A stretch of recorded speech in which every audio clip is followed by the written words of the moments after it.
স্থানীয় সরকার নির্বাচন নিয়ে আলোচনা চললেও বিএনপি এখনো পুরোপুরি শুরু করেনি সেই প্রস্তুতি। দেয়া হয়নি কেন্দ্রীয় কোনো নির্দেশনা।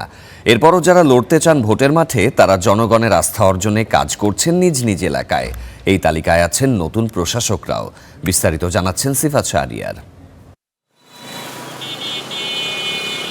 দেশের ৩৩০টি পৌরসভা, প্রায় ৫০০ উপজেলা, এটি ছাড়া সব সিটি কর্পোরেশন ও জেলা পরিষদে নির্বাচিত জনপ্রতিনিধি নেই ১.৫ বছর। নতুন সরকার গঠনের পর শুরুতে আপৎকালীন ৬টি সিটি কর্পোরেশনের প্রশাসক নিয়োগ দেয়া হয়েছিল।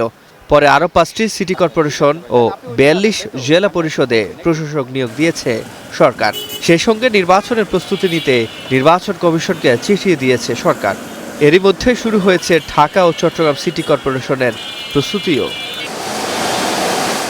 তবে দল হিসেবে স্থানীয় সরকার নির্বাচনের জন্য তৃণমূলে বিএনপির প্রস্তুতি দৃশ্যমান নয়, নেই কোনো নির্দেশনাও। বিএনপি থেকে কেন্দ্রীয়ভাবে প্রস্তুতির কোনো নির্দেশনা না থাকলেও যারা ভোটের মাঠে লড়তে চান, তারা নানাভাবে কাজ করছেন নিজ নিজ এলাকায়।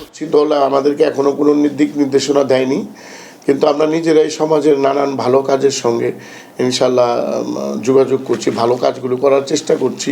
সবসময় মানুষ যে কোনো বিপদ আপদে আমাকেই ফোন করলে আমি চাই মশার ওষুধ লাগবে ভাই, একটু মশার ওষুধটা ওনাকে পাঠান। হ্যাঁ, ঝাড়ুদার আসে না, পাঠান। হ্যাঁ, ড্রেন পরিষ্কার করতে হবে, জ্যাম হয়ে গেছে, এই রাস্তা ভাঙা। তাই এলো ইনোভার, যেন আপনি লাইফে থাকেন রেডি প্রতিদিন। Innova, designed for now. স্থানীয় নির্বাচনকে নিয়ে আমাদের কোনো নির্দেশনা এখন আমরা পাইনি, তবে আমরা যারা মাঠ পর্যায়ে আমাদের নেতাকর্মীরা কাজ করে, ওরা সবসময় ওরা কাজ করছে। নবনিযুক্ত প্রশাসকরাও থাকতে চান নগর পিতার লড়াই, জনগণের আস্থা অর্জন করে পড়তে চান বিজয়ের মালা। আমরা যেহেতু দীর্ঘদিন রাজনীতি করেছি, এই শহরে প্রতিটি জায়গায় আমাদের চেনা জানা জনগণের সাথে সাথে আমাদের একটা ভালো সুসম্পর্ক আছে। সাবেক কাউন্সিলর যারা ছিলেন বা কাউন্সিলর প্রার্থী আমাদের যারা আছে, তাদেরকে সমন্বয় নিয়েই করেই এই কাজগুলো আমাদের করতে হবে। কোথাও আমরা দেখি যে কোনো সিন্ডিকেট ওয়ার্ক করছে, তাহলে অবশ্যই সেই সিন্ডিকেট ভেঙে দেওয়ার জন্য আমরা চেষ্টা করব। জিম্মি করে কোনো কিছু করা হবে, এটা অন্তত বিএনপি গভর্নমেন্ট কোনোভাবে মানবে না। আমি যদি জনগণের আস্থা অর্জন করতে পারি, তাহলে তো ভবিষ্যতে মেয়র হওয়া যাবে। এই কারণে তো কাজ আমাকে করতেই হবে, এটা ছাড়া কোনো বিকল্প নাই। এবার নির্বাচন দলীয় নাকি নির্দলীয় প্রতীকে হবে, তার উপর নির্ভর করছে চূড়ান্ত প্রস্তুতি।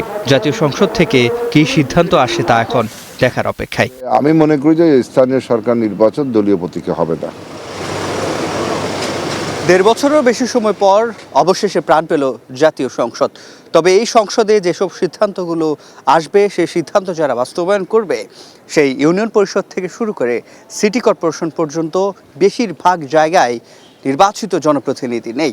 তাতে জনসেবায়ও নেমেছে স্থবিরতা।